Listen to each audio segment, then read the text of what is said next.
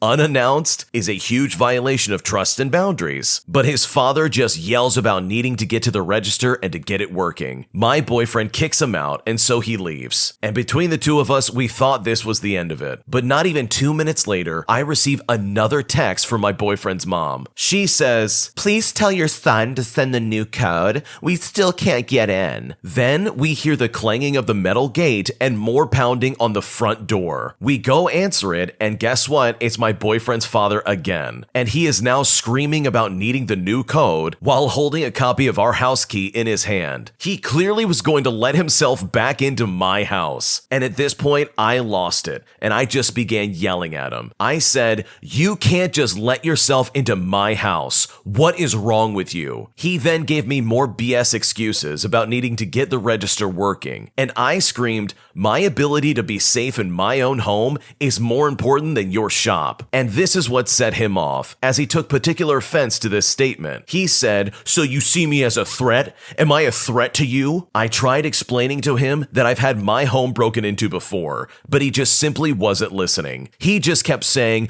"I didn't do it, that wasn't me," over and over again, then continues to yell about his stupid coffee shop. I demand the emergency key back, and after yelling a bit more, he shoves it at me. My boyfriend has had enough and yells at me to go back to the bedroom and that he will handle it. I do, because at this point, I'm on the edge of a panic attack. Through the closed bedroom door, I hear more yelling, and after a bit more, the door slams and he leaves. My boyfriend then calls his mom, saying that his father needed to apologize and that this behavior wasn't acceptable. She asked him, what does he have to apologize for?" And clearly not being in the loop, my boyfriend informs her of what is going on, and she is just absolutely mortified. My boyfriend's mom then sends me the following text message. "I'm so sorry to have bothered you so much today, and I'm sorry that my husband made such a scene." But I have not responded yet. This man clearly doesn't understand boundaries and doesn't think he needs to be held accountable for anything. And he felt entitled to just barge into our house and demand his son fix a tech issue. And for the record, yes, I do in fact see him as a threat now. Both of my boyfriend's parents know about my severe PTSD, as well as my history, and we know he won't apologize because he genuinely doesn't see it as a problem. So now I honestly think it's time to set some serious boundaries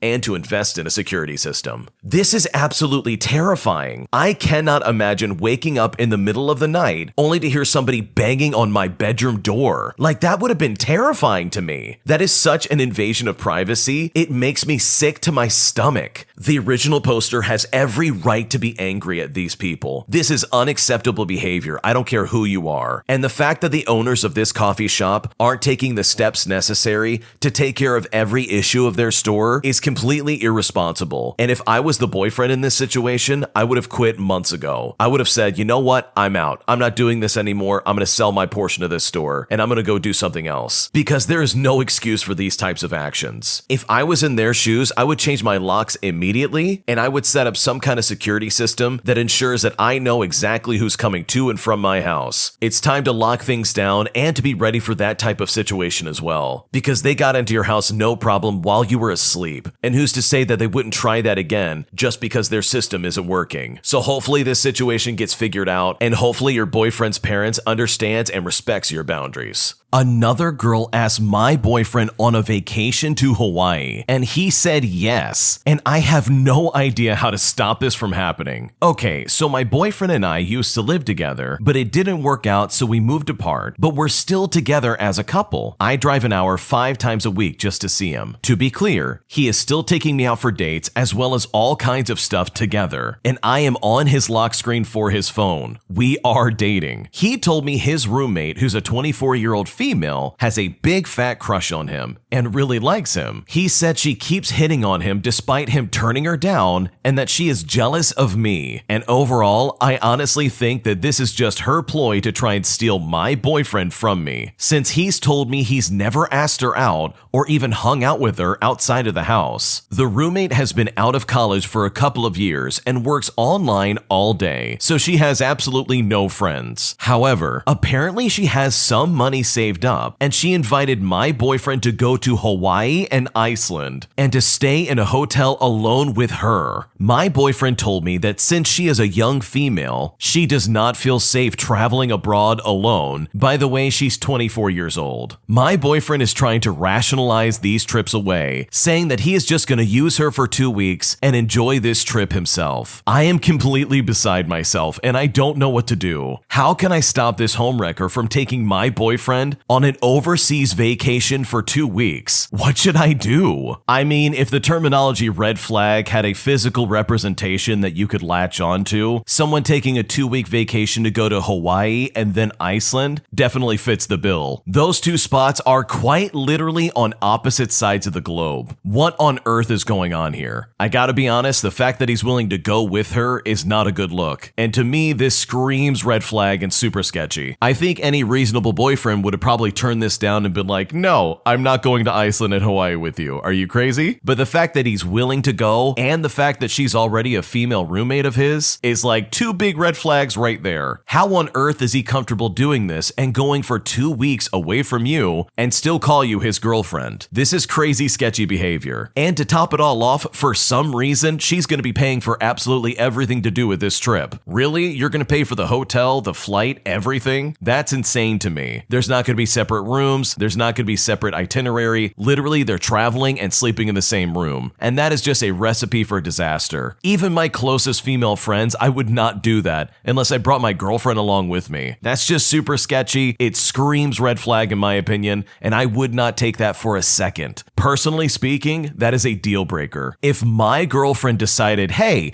I'm going to go with my male roommate on a vacation for 2 weeks, I would be incredibly suspicious if I heard that come out of her mouth, because that's just a ridiculous statement. So I think you need to have a very honest conversation with your boyfriend and let him know that this is incredibly uncomfortable for you and that you two can plan something together as a couple. Because going overseas with your female roommate who's paying for everything for 2 weeks, especially when this female roommate has a massive crush on him, is literally a recipe for disaster, and in my opinion is something you should avoid at all costs if you hope to hold on to any kind of relationship with your boyfriend. But leave a comment down below. What would you do if you were in this situation? Let us know down below. I had a messy breakup with my ex-boyfriend, and I'm still dealing with the backlash and all the pain that came along with it. The title says it all. Prior to breaking up, we had a huge fight about how he acted this past few months. He lost intimacy, he completely changed, and I've been asking him over and over again if he's seeing someone else. Or is it because I got fat and had so many stretch marks due to my pregnancy, which was miscarried last year? I felt ugly. I was always worried and became very insecure. He always said, I don't know, and that he needs some help, but never actually went to therapy. There will be times that I would lash out because he wouldn't talk to me about any of his issues, and it would only cause fights. My mental health health took a toll on me when he had problems at work, which involves the money that he lost, and I had to talk to his boss about it and sign an agreement. I supported him in any way I could because I loved him, even though he was always broke and doesn't have any savings. So I had to pay for everything because I wanted to help. After our last fight, he asked for some space. He said he was exhausted with everything and that he misses his freedom and that I became a liability. He also mentioned that he's tired of compromising things for me. I kept sending him letters through email, apologizing if there's any way I've become manipulative. Every day I would ask him about our relationship status, and he would lash out on me and wouldn't clarify things about us. He said that he couldn't give me any assurance if anything will return to normal and that he isn't pushing me away so I can still stay in our place that we're renting for the meantime. He wasn't always ready to talk about us, and it took a week already of me suffering from depression and anxiety. I just found out 4 days ago that while he's taking his space and boundaries break, he's already talking to someone else and planning to go on a date. I confronted him about this, and he pushed me on our bed, yelling that I was dumb and stupid of thinking that it was cheating when he already told me that it was over. Mind you, he never told me that explicitly. I was heartbroken and moved out that day. He asked me to get all my things and to never come back. I talked to the girl, and she said that my ex told her that we were broken up 2 to 3 weeks ago already, which is absolutely a lie. The girl is 22 years old, and I've just realized that he goes for young, vulnerable girls that he can manipulate and take advantage of. His first ex was 18 years old, and he was 26. His second was 19, and the third was 22. I was the oldest one. I'm still struggling, but I haven't cried, to be honest. Although I do feel that gut-wrenching feeling before bed every night. This is all such a mess, and I'm not sure what to do. It sounds like you're getting away from a terrible situation. And if there really is a silver lining here, at least you don't have to deal with this man ever again. I mean, he physically and emotionally was very harmful to you, and you definitely do not need him in your life. And you said it best. He goes after girls who are young and vulnerable, so he can try to manipulate them. And that is not okay. I would personally, if I was in your shoes, make the steps necessary to distance myself from this guy completely. He is very manipulative, he's very hurtful, and he betrayed your trust. And it is not worth your mental energy or anything else involved to even begin to worry about this absolute jerk, because that's all this guy is. He absolutely is the jerk. And you can do so much better than this. So hopefully you're able to move on in peace, because I guarantee you this man is only going to hurt you if you go back to him. And I honestly believe you could do way better than this jerk. My coworker found out that I have feelings for her and asked me to minimize our contact together, but I still want to try and be friends with her, and I'm honestly not sure what to do. I'm a 26-year-old male, and I started having feelings for a coworker who's 20 years old. We have been friends, and to be honest, both the friendship and feelings have been developing kind of simultaneously over the past 5 to 6 months. But it was never my intention to act on those feelings. As a note, I'm in a 10-year-long relationship, and I have been married for 2 of those years. My wife is aware of this situation. Overall, ideas did pop in my head from time to time, and generally at times I did not know what I wanted, and I have been overall just very confused. Anyway, our friendship was mostly in the form of messaging through Messenger or Instagram, and we did meet for a hangout twice, once on a bicycle trip and once a walk through town, where we ended up in some cafe. And on that cafe visit, I had the impression that she was giving me signals. I'm not very good at that stuff, and I never have been good with dating or anything like that. So I tried to dismiss this impression on the account of her being very social as well as an open person, but it messed with my head nonetheless. About 2 weeks after that, we had a misunderstanding on our shared shift at work. We barely spoke to each other for the last 4 hours of that shift, and while at the end of it, we did talk a little about the situation. I still feel bad about the atmosphere between us, and on the next day, I messaged her wanting to get to the bottom of it and clear the air. But I was so emotional about the situation, I also wrote something to the extent of, "You don't realize how much you mean to me." Now, I know this was a bad idea, but I justified myself by thinking that it's about how much she meant to me as a friend. We exchanged a few more messages about the situation, but 2 days later, she confronted me with her suspicion that I might have feelings for her, and so I admitted that it was true. I did say that I was hoping we could still be friends, but she wasn't sure how that could work, and that she would be afraid that I'd start getting some ideas if she opened up to me about important topics like she used to. She said it's better, at least for now, if we reduce contact to a minimum. This really broke me. While I wasn't expecting that we'd carry on like nothing happened, I thought we could make it work if I just distance myself from her for a bit and don't bring up uncomfortable subjects. But it seemed like I'm losing my only friend. I'm not really good with people, and I really care about her way too much, it seems. My wife, seeing what this did to me, managed to get me a sick leave so I didn't have to go to work for the next 2 weeks. During this time, I visited a psychiatrist. This is something I've been meaning to do for a few years now, but it just never felt too urgent to actually do it until now. And I'm about to start psychotherapy as well. So since then, I haven't been texting that girl at all. But I will have to go back to work soon. And even though from what I remember, we don't have any mutual shifts coming up, there may be some overlap where we work together for maybe an hour or so. And there's always a chance that we'll run into each other while one of us is leaving work and the other is going to it. And generally, I don't know what to do. I'd like to get back in touch with her, but I don't know if enough time has passed for her to process this that I could try sending some messages. Or should I just wait and hope she'll write first? And then what do we do if we do run into each other? Last time we did, she didn't even say hi or anything to me. Should I try to initiate some conversation about the situation? Or should I just act normal, not like before, but like a regular colleague? Also, her birthday is coming up in around 2 weeks. If nothing happens before then, would it be okay to just send her a happy birthday message? Also, I think she has either restricted me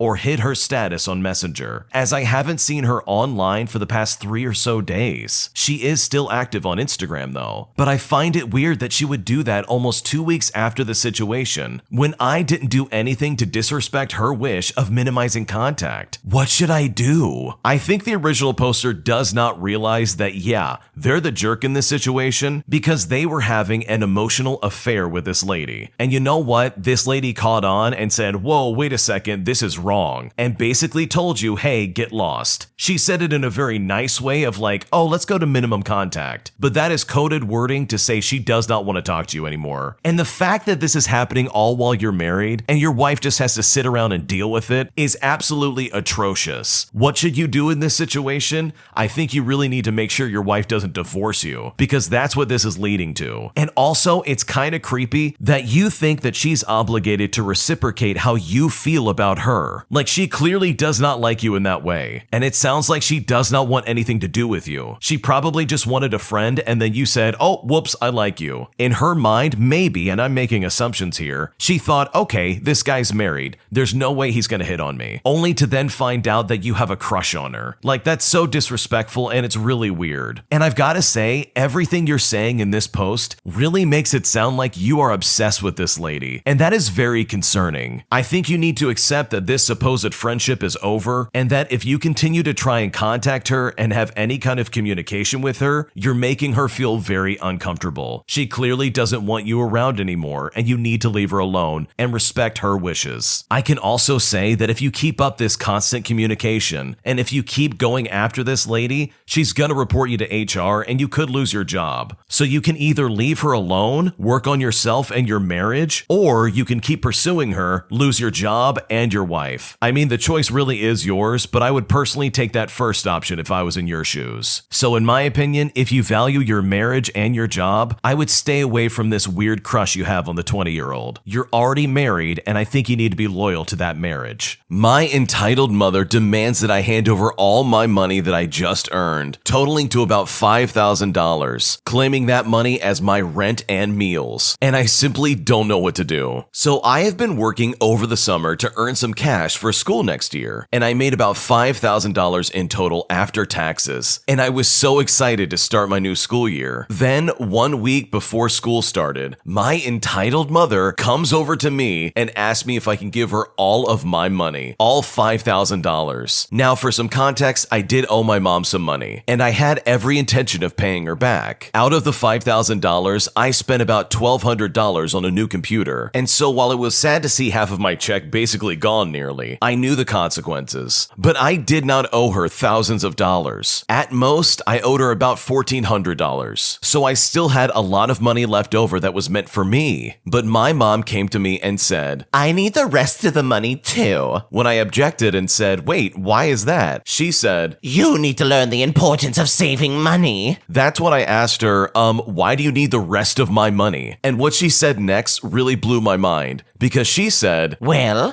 because it won't be safe with you having access to so much money." It's also good to note and to keep in mind that for the past few years, breakfast and lunch was free at school due to COVID. But now, since that's over, we will have to pay for our lunches. So I really do need this money for school. Another note is that my dad makes enough money for us to not qualify for free lunch or reduced lunch. And my entitled mother only goes shopping once every 2 weeks, and she mostly just buys snacks or dinner items. So unless I know how to make tacos, I mostly end up eating snacks as my lunch, like Cheetos or Oreos, which is super unsatisfying. So I got mad at her for wanting to take all of my cash, and she just says, "See this as payment for rent, as well as the meals that I serve you." When she said this, I got so mad, since I knew exactly what that money was gonna go towards. And she was just gonna use that money to pay off a debt she owed towards my uncle. My uncle in the past loaned them a ton of money to help them get the newest model truck that they wanted. I am still so mad as I type this out, as I'm supposed to go to the bank today to withdraw all my money and to pay them back. Also, as another note, I have a wisdom teeth surgery coming up soon, and my entitled mom made it clear that I would pay for it myself, which would cost around $1,500 for surgery. She also wants me to buy her a beautiful gift for her birthday coming up very soon. But I guess that's life, isn't it? You barely get to enjoy your summer of hanging out with friends, going to the pool, or even sleeping in, and instead have to work your butt off just to have your entitled mother go ahead and waste it all. That really sucks because your mom is being super entitled. She thinks that your paycheck is actually, in reality, her paycheck. But it's not. You worked hard for it, and now you gotta give it up to her. And also, don't your parents have insurance? Sometimes this whole wisdom teeth surgery can get covered by insurance, or there's at least some kind of copay that can help out with it. So for her to claim that it costs $1,500 for that just sounds a little pricey for me. It sucks that you have to lose your money because of this lady. But hopefully you're able to keep some of that money and you don't have to give all of it up, because that would be truly tragic to lose all that money you worked so hard for over the summer, all because your entitled mother just wants it for herself. My girlfriend has a crush on my friend, and it's making me incredibly uncomfortable, and I just don't know what to do. My girlfriend is amazing, no doubt about that. She loves me, and we have been in a relationship for almost a year now, and it has been nothing but perfect. We initially took it slow. I was seeing her for almost 2 whole years before we decided to call what we had a relationship. What I'm trying to say is that this relationship means a lot to the both of us. I don't like to waste my time or anyone else's when it comes to committing to someone else. Personally, I don't do relationships, so it is a huge deal for me to get into one. I am madly in love with her. However, there is something that keeps bothering me. She has this habit of checking men out even when I'm around. I've caught her in the act a couple of times. It's not really a big deal for me because I know she's never going to act on it, but I find it disrespectful to do that around your partner. I let her know how I felt, and she took it well and let her perspective of things be known as well. It was smooth sailing after that. However, lately I've been hanging out with some of my friends who she has not met yet. We go out to parties and have get-togethers ever so often. From these bunch of guys, there is one person who's recently had a breakup from a very long relationship. He is on a journey of self-improvement and self-discovery, which I've noticed occurs when someone goes through a rough patch. I am happy for my buddy because he deserves it. He's starting a new venture soon, is in the best shape of his life, and I can see how positive he's become. However, I can't help but feel that my girl is a little infatuated over him. She's laughing a little harder than she usually does when he's talking about something, and she's kind of checking him out ever so slightly, and she's complimenting his physique in a very different way. Not in a suggestive way, if you know what I mean, but almost as if she's kind of amazed by it, or something like that, but doesn't want to say it out loud. It bothers me because that's a good friend of mine right there, and that's my girl who might like him. I get the aspect of a confident, focused person being very attractive, but the way she's acting towards him is just really inappropriate, and I'm not okay with it. I don't want to make things awkward, so I haven't spoken about it to her. I think I may appear insecure about it if I do. However, I don't don't want to give her that impression or come off as a possessive boyfriend. I want to be a good man for her because she is a good woman to me, but I've been conflicted about it and it keeps intruding my mind, and I fear it may reflect in a different way and may come off as resentment if I do approach her about it. What should I do? I really think in this situation, it wouldn't hurt to go to your girlfriend and express your concerns. There are a lot of hypotheticals that could possibly cross your mind as to how she would react in this situation. She could very well be offended, she could think you're crazy, etc. But I don't think you're benefiting yourself in any way, shape, or form by keeping this bottled up and not talking to her about it. I genuinely think you're overthinking it. I think if your girlfriend is as loving and caring as you say she is, then she will be understanding about your own concerns and how you feel that she's flirting with this other guy who's your friend. And maybe if you talk to her about it, she can see your perspective and say, okay, I'll pump the brakes a little bit. It really could be as easy as that. And for all intents and purposes, there's a very good chance that she's just trying to be nice to this guy. I mean, you said it yourself. Your friend is going through a hard time. He's going through a process of self-discovery, and he's trying to be in the best shape he possibly can. So it's understandable that people would be extra sweet to him to try and encourage him and buoy him up. And there's a good chance, in my opinion, that your girlfriend's doing just that. And I don't think there's any meaning behind that. Obviously, she still loves you and you love her, so I don't think there's any danger to your relationship. So that's what I would do if I was in your situation. I would talk to your girlfriend, because I think this can all easily be explained, and I think you'll realize pretty quickly that she is absolutely still loyal to you. My boyfriend cheated on me while I was overseas, and now I feel like a complete idiot, and I'm not sure if I deserved it or not. So I met my boyfriend on Hinge just shy of 2 years ago now. I wasn't that into him at first, but when we got to know each other in non-dating situations, we had this undeniable chemistry. My friends who met him didn't like him off the bat and warned me about him, but I felt like they didn't really know him, so I ignored their warnings. We started properly dating and then unfortunately established that he didn't want kids, but I did. And at that point, we tried to end it right there. But that is when the cycle began. We would repeatedly break up and get back together for a variety of reasons. If it wasn't the kids thing, it was me getting hurt that he seemed to give me a false hope of a future by taking me to his family events and telling me how he loved me and loved spending all of his spare time with me, all the while with moments where he would disappear on benders, and I would repeatedly tell him that I hated him when he did that, but he would say sorry and then do it all over again about a month later. Every time I would be brave and end things, he would pull me back emotionally one way or another. Things seemed to be in a really nice place over the past 8 months as he was very stable, taking me to family and friend events and providing me the loving and stable relationship I had dreamed of. That is, until he went to go and visit his best mate in London. I was a bit nervous about the trip given our weird relationship, but since he had never slept with anyone else this entire time, or even tried to, I figured things wouldn't change. However, I had a really bad feeling when he was just about to come home, and I didn't hear from him for 2 days. I picked him up from the airport and asked him point blank if he slept with anyone else, and he said outright yes. He said he wasn't thinking and he had a really bad night where his friend was caught with some kind of illegal substance. So the friend was taken to jail and he was crying over it, and as a result, he hooked up with a friend. I honestly feel so sick to my core, but I also feel like such a fool, as I've always been so loyal to him and given him girlfriend treatment to someone who has essentially led me on. I asked him how he thought I would react, and he said he wasn't thinking at all. I asked if he even felt bad for a second, and he said he did on the plane ride home, and then very guilty when he saw me. He then went off on this giant tirade, telling me that he was sorry and that he never meant to hurt me and feels awful about all of this. He then, as a result of this, started sucking up to me and started doing everything he could to make it seem like he still cared. But I'm honestly just so disappointed in myself for repeatedly exposing myself to an unstable situation. I have very bad abandonment issues that I'm trying to work on in therapy, but I can't stop being angry at myself for putting myself in such an unstable situation that only ever makes things worse. I'm so terrified of this and abandonment that I just don't know what to do. And to top it all off, the dating scene in Sydney where I live right now is absolutely horrid, and I'm just so scared of being alone again. I know I sound pathetic, but I just don't know how to stop myself for falling for these kinds of situations with these very troubled men. What should I do? I really have to agree with the original poster here. They kept letting this terrible person back into their life, and then eventually they cheated on them. And that's That's just absolutely horrible. I think you already know this, but you could do a lot better than this scumbag. He flew overseas and cheated on you. His way of coping was cheating, not anything else when his friend went to jail. And that is unacceptable. So honestly, you can do so much better than this, and you deserve so much better than this. This guy is a piece of garbage, and you will find somebody who actually cares about you and who wants to be loyal to you and only you. My family came to visit my home with very short notice, took over my house, and blocked me in my driveway. And I'm really not sure what to do about this. I'm from a family that has very few boundaries, especially for women. I moved 1,800 miles away across the country, but I live about half an hour away from my grandma and my sister. Since moving here 2 years ago, my family has never come to visit me ever. They have, however, come to see my grandma or do things with her. And since grandma and aunt are hoarders and don't like having to clear their house out, they will just stay at my house in my guest bedroom. They will then borrow my car and drive 50 miles round trip every day to visit her. To be fair, I live in a big but weirdly laid out house with 3 bedrooms. One of those rooms is my office, and I work in a mostly remote and travel role. So I'm either here at home working, or I go on days-long business trips. The basement also holds a sofa in the TV room that is a second sleeping space, but blocks the path to the laundry room, downstairs bathroom, or the garage, where the baby chicks are being raised in a tub right now and need to be fed and watered. My mom announced about a week ago she and my 28-year-old brother were suddenly coming to see my grandma this week and wanted to borrow my car and stay with me. The problem is, I was going to be out of town for a week, going through training for work. I honestly didn't really have a lot of time to deep clean my entire house, especially since my mom is a big clean freak, or to hire someone to help me. So, with all that in mind, they ended up showing up anyways last night. And they also randomly brought my sister, who has been in Hawaii for a week. Instead of using my car like they planned, they decided to rent a fully sized truck. My brother then took the rental car keys to bed with him. I got up today and couldn't go to spin class or to the grocery store before work because they blocked me in my own driveway. My mom also made a comment last night to my brother about how, quote, he should sleep up in the guest room because he doesn't like the smell of the basement. I live and work on Eastern time. They are all on Pacific time. So I have 3 sleeping people scattered around my home on both of my sofas at that, and I cannot utilize half my house. It's currently 9 a.m., and I honestly am not sure if I have a right to be upset about this or what I should do in general. What should I do? I think you absolutely have every right to be upset about this. Your family is literally just taking advantage of you because you live really close by your grandma, and that's just not fair. I think you need to stand up for yourself if you really want to get something done and say, hey, you need to move your truck. You can't sleep there. Guess what? There's now boundaries. Like, straight up start telling these people no. And if things are so bad like you're describing, then probably tell them, hey, you need to get a hotel. This is not working for me this week. It is very obvious that they do not respect any kind of boundaries, but I think in this situation specifically, it's probably best to start reminding them that yes, you do have boundaries. And if you're going to stay in my house while you visit, this is what's expected of you. And anything less than that, and you might want to go get a hotel. So if you do have this conversation, hopefully it all goes well. And hopefully you're able to get your house back, as well as even just get out of your driveway. Because from the sounds of it, your family is being super rude, and it might just be time for you to put your foot down and tell them exactly how it is. My partner told me that she wanted to have an open relationship a week before I proposed. Now, as a result, I'm questioning everything, and I'm seriously not sure what to do. Before I get into it, I've already spoken with my fiance about all of this, and we're at a slight standstill and have no idea what to do. I have no other friends, so I come to you, kind internet strangers, for some advice. My fiance and I have been together for close to 3 years. She has been the most fantastic partner I could have ever hoped for. I've never felt more compatible with a person. Every time something heavy has come up between the two of us, we've been able to communicate through it in a healthy way that makes sure both of us are heard and respected. With all that being said, when we began our relationship, she made sure to preface that she had been in a polyamorous relationship before, but had sworn them off due to rough falling outs in the past and was specifically looking for an exclusive relationship. She wanted to start a life and have kids, and I was looking for the same. Fast forward a couple of years, and I finally worked up the courage to propose. I truly feel she is the person I want to spend the rest of my life with. It took a little bit of time to build up the courage just to ask her. Due due to the overall fear I have of committing to this in general. For context, I was in a pretty emotionally abusive marriage where my partner at the time ended up having a kid with someone else. But despite everything, I have gotten a ring and I was ready to do this thing. The night before we left on our trip that I was planning on popping the question, she told me that she had been feeling that she wanted to start exploring an open relationship between the two of us, allowing her to see other people, if you know what I mean. And when she told me that, it absolutely crushed me. Since then, it's been impossible to get this off of my mind, and I'm worried that I'm inadvertently ruining my relationship because I feel like it is such a bigger deal than she's making it out to be. Like I said, we've talked all of this over. I've given her my lengthy list of reasons why I just don't understand it. She assures me that it has nothing to do with me as a person, and she's very content and happy with our relationship. But the reason is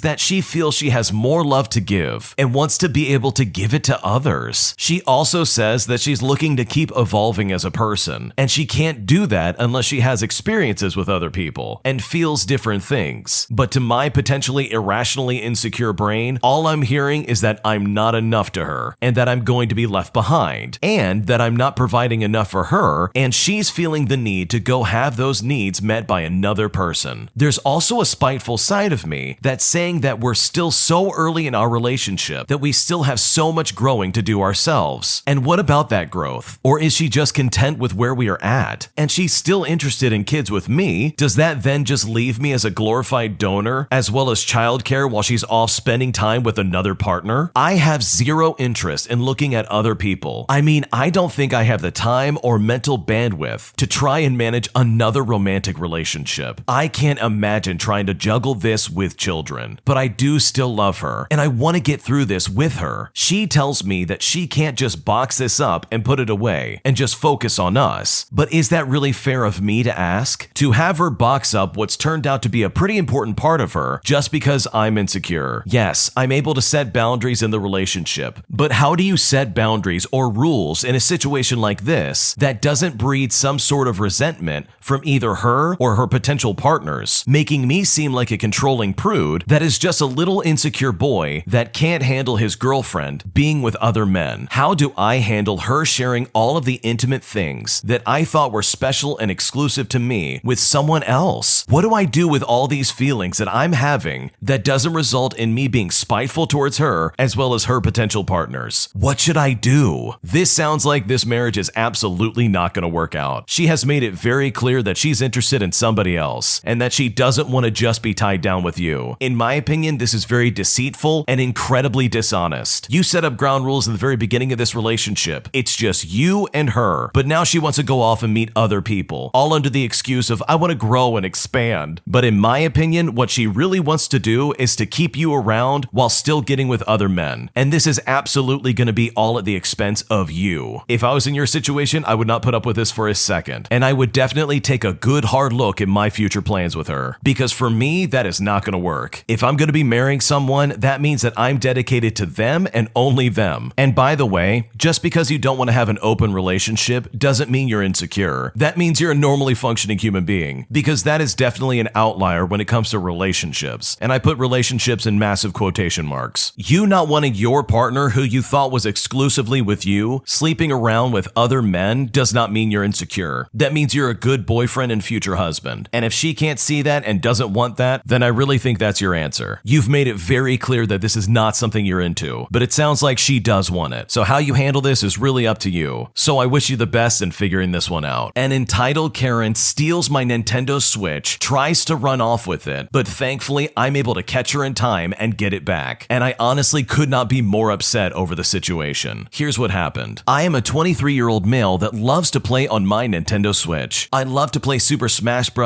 And put nearly 300 hours into the game, but I accidentally dropped my Switch and had broken it. I was devastated because I put so much money and time into this Nintendo Switch. I walked to my local game store and left my game console there for a couple of days so it could get repaired. On the day I picked up the Switch, I was ecstatic. I walked up to the employee and I picked it up with a smile. Suddenly, right when I picked it up, someone tapped me on the shoulder. As I turned around, a woman in her mid-30s was staring at me, and in a very hurried and angry voice, she said, "Excuse me, but let me talk to you outside? I was confused, but I was in a good mood, so I obliged. Once me and this entitled Karen got outside, she said, 100. I was confused and I asked her, what do you mean, ma'am? She then exclaimed, 100 pounds for your game console. I calmly told her that I was not selling my Switch, and even if I was, I spent lots more money on it than just 100 pounds. Just for the Switch itself, I spent over 300 pounds, not to mention the abundance of games. The lady then screamed at me, You do not deserve that console. She was acting like a toddler in a temper tantrum, stamping her feet and clenching her fists. I decided to just walk away and put my Switch in its case in my bag and walk back into the store to buy the game I was also coming to the store to get. After I bought the game, I walked out of the store and went on my phone. Suddenly, I felt something tugging on my bag, and then the zipper going up and down in a matter of seconds, far too quick for me to even know or react to it. I turn around and I see the same entitled Karen before she quickly starts sprinting off. I quickly chase after her, shouting to give me back my Switch. I eventually catch up to her and grab the Switch and put it in my bag, all with a burning rage. I start shouting at her, and after a while of arguing, I look at her arms and see the new game I bought stuffed down her jacket sleeve. I knew this was my game because she didn't even buy anything after she came out of the store. My blood started boiling and I snatched it off of her. After telling her to back off and to get away from me, I walked home in a fit of rage. Even thinking back on this experience, it still makes me upset. But I'm glad I got my console and my video game back. I'm honestly really surprised that this story didn't end with you saying, and then I called the police. If someone ever tried to steal my stuff, I would have absolutely lost it on them. There's no way I would have let that slide without some kind of legal repercussions because of it. And the original poster said it best. This Switch, as well as all the games they've bought, cost them hundreds of pounds. And I would be incredibly upset if I had to spend all that money just to get my stuff back and to try and reclaim my property. Just imagine if she ran off with this and broke it again. You would have had to have waited even longer just to get your Switch repaired. So good for you for getting that Switch back and getting your game back as well. I just can't imagine someone being so low as to reach into someone's bag so blatantly just to steal their property. Hopefully this never happens to you again when you go back to that store. And if I were you, I would tell the store owner exactly what happened. Because honestly, you do not need that to happen to anybody else, because that would be absolutely tragic. This next one came from the Am I the Jerk podcast subreddit. Check the links in the description if you would like to submit your own stories. Am I the jerk for getting another girl kicked off of our volleyball team for being incredibly toxic? Well, the title says it all. I got another girl kicked off of our team, and I'm really lost in whether or not I'm the jerk. To give some context, I play volleyball, and last year I played my first season of club volleyball. For those of you who don't know, club volleyball is basically where you just pay a lot of money and get very good training, and get to do tournaments around your state, as well as some tournaments out of state. Pretty much any person who has ever played on or coached a girls volleyball team knows that they can be pretty toxic, and often include cliques that make the other girls feel very excluded. Well, my team had one of those, and this clique involved 3 girls who we will call Scarlett, Amanda, and Brooke. Those are not their real names. Brooke was nice to everyone, but Scarlett and Amanda had always, for some reason, been very aggressive towards me in particular. Throughout the whole season, I had noticed them to be less willing to high-five me or celebrate any of my accomplishments, like they did with the other girls. I tried my best to look past it, and honestly think that I was just as nice to them as I was to other girls. Later in the season though, we had a tournament, and I missed the practice prior due to a stomach ache. To this day, I don't know what caused the stomach ache, but I had been very stressed, and my period had also ended a couple days prior. I knew it wasn't COVID because my brother had tested negative the day before. Regardless, the day of the tournament, I felt fine, and so I told them that I would be going. Amanda insisted that I had COVID, and that I shouldn't come, even when I told her I was sure I didn't have it. Many of the other girls seemed to agree with her, and even said they refused to play with me, so I called my coach and asked him what I should do. Because to be quite honest, I don't know whether to go home or not. He told me to get a COVID test, and so I did. The test came out negative, and I was a little late to the tournament because we had to stop, but I went nonetheless. When I got there, a couple of girls apologized for being rude, but Amanda and Scarlett refused to talk to me. They refused to go near me and barely even looked at me. While we were warming up, I was retrieving a ball and I ran past Amanda. As I did, she looked at me and said, 10 feet away, idiot, and then walked walked away. I wasn't sure what to do, so I ignored her and went on. That was the first of many incidents that followed. For the sake of keeping it short, I won't tell all the stories, but here's some of the highlights. She would often try and throw the balls at my head when I wasn't looking. She would talk bad about me behind my back, and she would refuse to help me with any kind of chore that the team was supposed to do together, and overall just try to isolate me from the rest of the team. Because of Amanda, I started to dislike playing volleyball, and it got to the point where I would come home from practice and cry in my room most days. I honestly wanted to quit at this point, but my parents had paid a lot of money for this. I really didn't want to waste it, especially considering the end of the season tournament was coming up. One practice in particular though, I got there and all of but 2 or 3 girls were almost completely ignoring me and refused to high-five me or cheer me on for anything, no matter how good I was doing. I felt so alone to the point that after practice, I couldn't hold it in until I got home and started sobbing as soon as I got into my dad's car. I cried the whole way home, all 30 minutes of the drive. And when I got home, my parents and I had a talk. I decided that I was going to leave because this team was honestly just not good for my mental health. I texted my coach along with another girl on my team who had been nice to me throughout the season. The girl then told me that Amanda and Scarlett had been talking badly about me and about how bad I was. And this was just to try and take me down a peg or two. I was one of the best servers and had the most playtime out of any of the setters. The other girls apparently agreed, which would explain them ignoring me all practice. When my coach asked why I left, I told him the truth. He told me that Scarlett would be away during the last tournament and asked me if there's anything he could do to get me back on the team, including getting Amanda kicked off. He also told me that he completely understood me and was willing to help me and talk to the owner of the club. Long story short, a couple of meetings with the club owner and a lot of tears later, Amanda got kicked off of the team. The problem is we had one practice before our last tournament and she was our best libero. Along with that, getting kicked off the team means that she can no longer try out for this club, which is the most affordable and had the best results in our city. It might even affect her chances of getting onto other teams, which is part of the reason I'm not sure whether or not I'm the jerk. The other reason is that after our last tournament, 2 girls came up to me and told me that they thought I was an absolute jerk for getting Amanda kicked off the team and that I was acting desperate and rude. I really don't think that I am, but I just need to know, am I the jerk for getting this girl kicked off my volleyball team? You are absolutely not the jerk. Don't even worry for a second. In all honesty, it sounds like Amanda was a toxic piece of garbage and was jealous that you were scoring so much points and getting so much more playtime than everybody else. Someone like this had it coming, and if it wasn't for you speaking up, this toxic behavior would have kept going. People like Amanda in this story are toxic just for the sake of being toxic. They're petty, they're jealous, and they have nothing going for them in life. So they do their best to take down people they see as a threat. And in the case of the original poster, you were exactly that to her, a threat, and she did not want to deal with you. So she did everything she could to spread terrible rumors about you and put you down at every opportunity. And I've dealt with something like this before, so I know exactly where you're coming from. And speaking up, regardless of what people think, is honestly the best thing to do. Because based on what you've described, you didn't do anything wrong. Amanda and Scarlett are absolutely to blame for this entire situation. And you know what? If they don't get into any other clubs and they have to pay more money, personally, I think that's a fantastic reward for being a toxic piece of garbage. People like this absolutely have karma coming their way. And it sounds like Amanda got exactly what she deserved. I cheated on my girlfriend and now she wants to take a break. I've been dating my girlfriend for 2 years. Around 1 year of that, we were long distance dating. We moved to the same city to be together, and I've been living with her since January of 2022. I have been cheating on her by talking to other women on Reddit and saw that I had a dating app early on in our relationship. I never physically cheated on her. I also have a friend that has been an issue in our relationship because this friend would send inappropriate pictures of themselves on social media. I didn't meet up with this friend in real life ever, by the way. This issue with this friend has come up 4 times in our relationship, and all 4 times she told me to stop talking to the friend. I told her I would stop, but I didn't. My girlfriend searched through my computer and found inappropriate pictures of this friend that were taken all throughout our relationship, with the most recent one of these pictures dating back to March of 2022. This friend also doesn't know that I've been saving these pictures. My girlfriend also saw Reddit messages in which I flirt with other women that I see posts in certain subreddits. My girlfriend feels like she set boundaries and I ignored all of them. She said that she told me so many times to cut my friend out of my life because she considers this this cheating. She told me earlier in our relationship that commenting on a girl's inappropriate photo is not okay with her. During our relationship, I told her every single time she asked that I was never doing anything that she would consider cheating. She said I lied to her for 2 years. My girlfriend tells me that she can forgive me and wants a long-term future with me. Here's the problem though. My girlfriend wants to take a break for a month and date other people during this break. She said I can set physical boundaries that I don't want her to cross with other guys. She wants a break because she said she wants me to take time to change and then to come back to her. She doesn't want to be with me while I'm changing because she said it's not healthy for her. She wants to date other guys because during the break, she said she doesn't want to disrespect herself and lose her dignity by putting her life on hold for someone that didn't keep their word for 2 years. I don't want a break. I told her I will break up with her if she goes on a date with someone else. I can't resume our relationship knowing that she's dating other guys. The thought of her with someone else gives me so much anxiety, and it's not a normal way to handle this situation. What should I do? The original poster in this situation is an absolute jerk. You are actively cheating on your girlfriend. You're putting her through so much anguish by communicating with these other women and 100% cheating on her. And yes, your girlfriend set boundaries, and you completely violated them. The original poster is so toxic, I can't even describe it. You've been a garbage boyfriend for 2 years, and she does not deserve that. And now when she wants to date other men during this break, suddenly you have a problem with that? You should be lucky that she's even taking you back. If anything, the original poster has just proved outright that no, his girlfriend cannot trust him. Like your girlfriend didn't do anything wrong. Literally all the fault lays on you. So get some help and break out of this relationship, because if you really love this girl, then you would stop trying to hurt her. And what you're doing right now is absolutely damaging her completely. Today, I messed up by provoking some very angry Dutch farmers. I'm not sure if the manure protests have been in the news outside the Netherlands, but our farmers are very angry about new emissions legislation and have been spraying and dumping manure all over the place to protest. I'm just a low-level city worker here, but part of my work does involve environmental as well as emission regulations, and I have been very vocal in the past that I support the new laws and think that the benefits are completely worth it.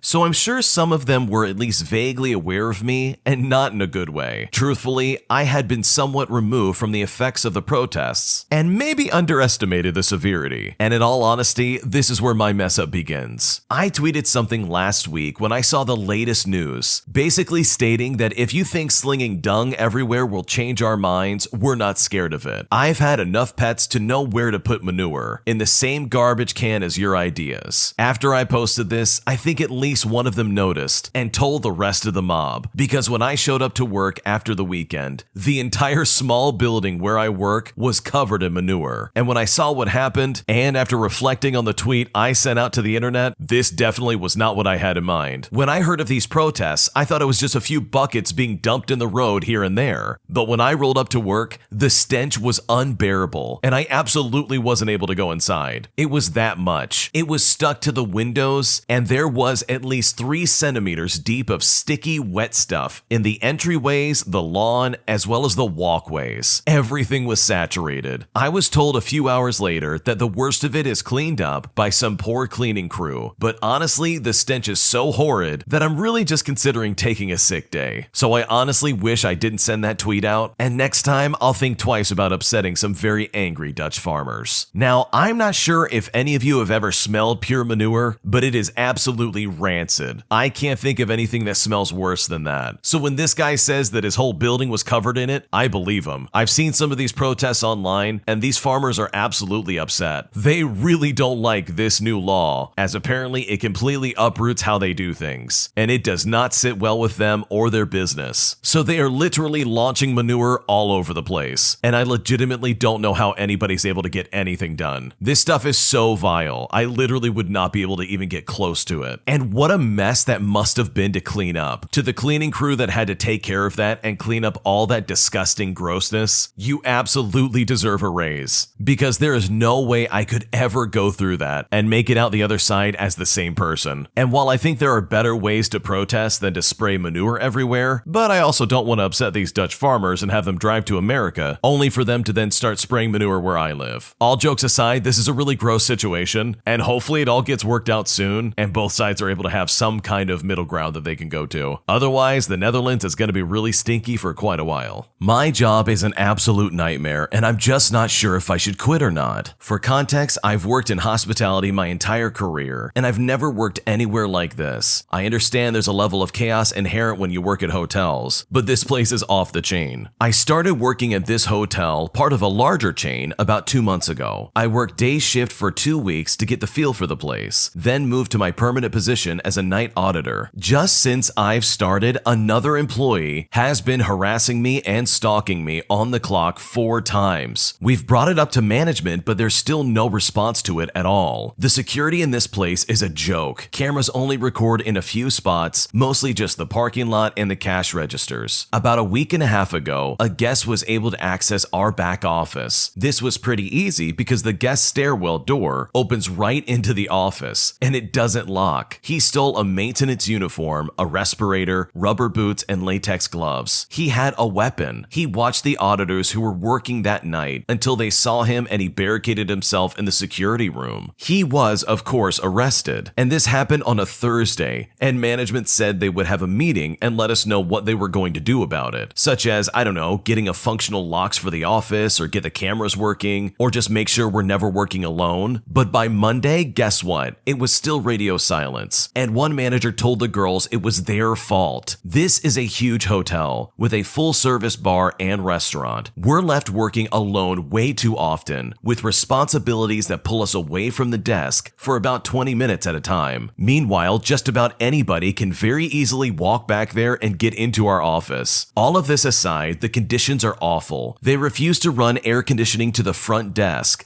and the lobby is all glass, so it's typically at least 85 degrees Fahrenheit, especially during the summer. With the heat waves recently, it's been 90 to 95 degrees. The building is filthy and falling apart. You can feel the floor joints when you walk through the guest hallways, because there isn't any subflooring underneath the carpet. The sewage pipe bursted and flooded 3 floors, and they didn't even clean the wastewater. I don't know if I can rent this place out to anybody for $150 a night much longer. And it literally doesn't feel like it's worth going to management to fight for better conditions because they're so slow moving and they don't do anything anyways. So should I just get out of this place and find a new job? What should I do? That sounds like a really terrible job, to be completely honest with you. It's one thing to have terrible customers and clients to have to put up with on a daily basis, but it's another thing entirely to watch the building fall apart, for basic security to not be in place, and for management to drag their feet in keeping you safe. That is personally just absolutely